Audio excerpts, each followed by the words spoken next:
राम राम राम राम राम राम राम राम राम नारायण नारायण। संबंध। अब भगवान आगे के 37वें श्लोक में अर्जुन के प्रश्न का उत्तर देते हैं।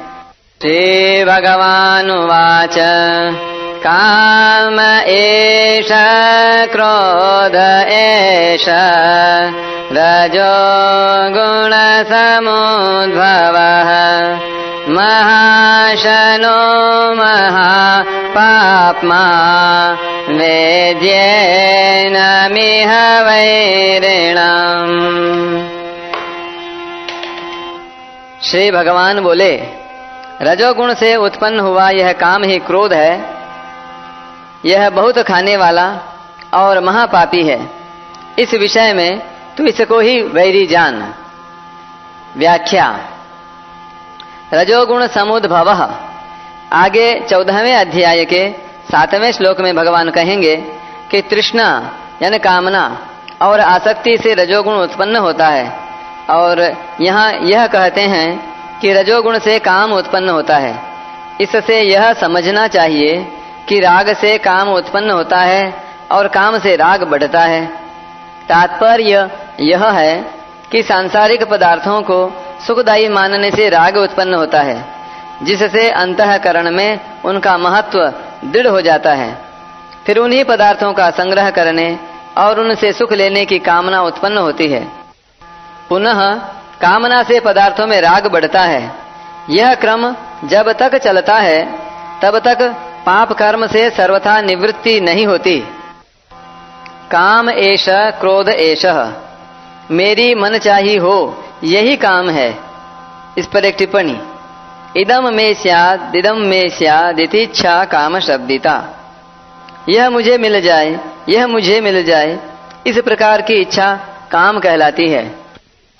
उत्पत्ति विनाशशील जड़ पदार्थों के संग्रह की इच्छा, संयोगजन्य सुख की इच्छा, सुख की आसक्ति, ये सब काम के ही रूप हैं। पाप कर्म कहीं तो काम के वशीभूत होकर और कहीं क्रोध के वशीभूत होकर किया गया दिखता है। दोनों से अलग अलग पाप होते हैं, इसलिए दोनों पद दिए। वास्तव में काम अर्थात उत्पत्ति विनाशशील पदार्थों की कामना, प्रियता, आकर्षण ही समस्त पापों का मूल है। टिप्पणी। यद्यपि भगवत प्रदत्त विवेक को महत्व न देना और भगवान से विमुख होना भी पाप में हेतु है, तथापि यहाँ काम को ही पाप का हेतु इसलिए बताया गया है कि यह तीसरा अध्याय कर्मयोग का है और कर्मयोग का प्रधान लक्ष्य कामना को मिटाना ही है। कामना में बाधा लगने पर काम ही क्रोध में परिणत हो जाता है। इसलिए भगवान ने एक कामना को ही पापों का मूल बताने के लिए उपर्युक्त पदों में एक वचन का प्रयोग किया है। कामना की पूर्ति होने पर लोभ उत्पन्न होता है। टिप्पणी। जिमि प्रति लाभ लोभ अधिकाई। और कामना में बाधा पहुंचने पर, बाधा पहुंचाने वाले पर क्रोध उत्पन्न होता है। यदि बाधा पहुंचाने वाला अपने से अधिक बलवान हो तो क्रोध उत्पन्न न होकर भय उत्पन्न होता है। इसलिए गीता में कहीं कहीं कामना और क्रोध के साथ साथ भय की भी बात आई है। जैसे वीतराग भय क्रोध और विगतेच्छा भय क्रोध। कामना संबंधी विशेष बात। कामना संपूर्ण पापों, संतापों, दुखों आदि की जड़ है। कामना वाले व्यक्ति को जागृत में सुख मिलना तो दूर रहा, स्वप्न में भी कभी सुख नहीं मिलता। काम अछत सुख सपने हूं नाही। जो चाहते हैं वह न हो और जो नहीं चाहते वह हो जाए, इसी को दुख कहते हैं। यदि चाहते और नहीं चाहते को छोड़ दें तो फिर दुख है ही कहाँ। नाशवान पदार्थों की इच्छा ही कामना कहलाती है। अविनाशी परमात्मा की इच्छा कामना के समान प्रतीत होती हुई भी वास्तव में कामना नहीं है, क्योंकि उत्पत्ति विनाशशील पदार्थों की कामना कभी पूरी नहीं होती, प्रत्युत बढ़ती ही रहती है। पर परमात्मा की इच्छा परमात्मा प्राप्ति होने पर पूरी हो जाती है। दूसरी बात, कामना अपने से भिन्न वस्तु की होती है और परमात्मा अपने से अभिन्न है। इसी प्रकार सेवा, तत्व ज्ञान और भगवत प्रेम की इच्छा भी कामना नहीं है। यानी कर्मयोग, ज्ञान योग और भक्ति योग की इच्छा भी कामना नहीं है। परमात्मा प्राप्ति की इच्छा वास्तव में जीव की वास्तविक आवश्यकता है, यानी वास्तविक भूख है। जीव को आवश्यकता तो परमात्मा की है, पर विवेक के दब जाने पर वह नाशवान पदार्थों की कामना करने लगता है। एक शंका हो सकती है कि कामना के बिना संसार का कार्य कैसे चलेगा। इसका समाधान यह है कि संसार का कार्य वस्तुओं से, क्रियाओं से चलता है, मन की कामना से नहीं। वस्तुओं का संबंध कर्मों से होता है, चाहे वे कर्म पूर्व के यानी प्रारब्ध के हों अथवा वर्तमान के यानी उद्योग के हों। कर्म बाहर के होते हैं और कामनाएं भीतर की। बाहरी कर्मों का फल भी वस्तु, परिस्थिति आदि के रूप में बाहरी होता है। कामना का संबंध फल की प्राप्ति के साथ यानी पदार्थ, परिस्थिति आदि की प्राप्ति के साथ है ही नहीं। जो वस्तु कर्म के अधीन है वह कामना करने से कैसे प्राप्त हो सकती है।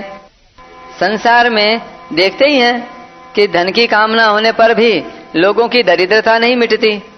जीवन मुक्त महापुरुषों को छोड़कर शेष सभी व्यक्ति जीने की कामना रखते हुए ही मरते हैं। कामना करें या न करें, जो फल मिलने वाला है वह तो मिलेगा ही। तात्पर्य यह है कि जो होने वाला है वह तो होकर ही रहेगा और जो नहीं होने वाला है वह कभी नहीं होगा, चाहे उसकी कामना करें या न करें। जैसे कामना न करने पर भी प्रतिकूल परिस्थिति आ जाती है, ऐसे ही कामना न करने पर अनुकूल परिस्थिति भी आएगी ही। रोग की कामना किए बिना भी रोग आता है और कामना किए बिना भी निरोगता रहती है।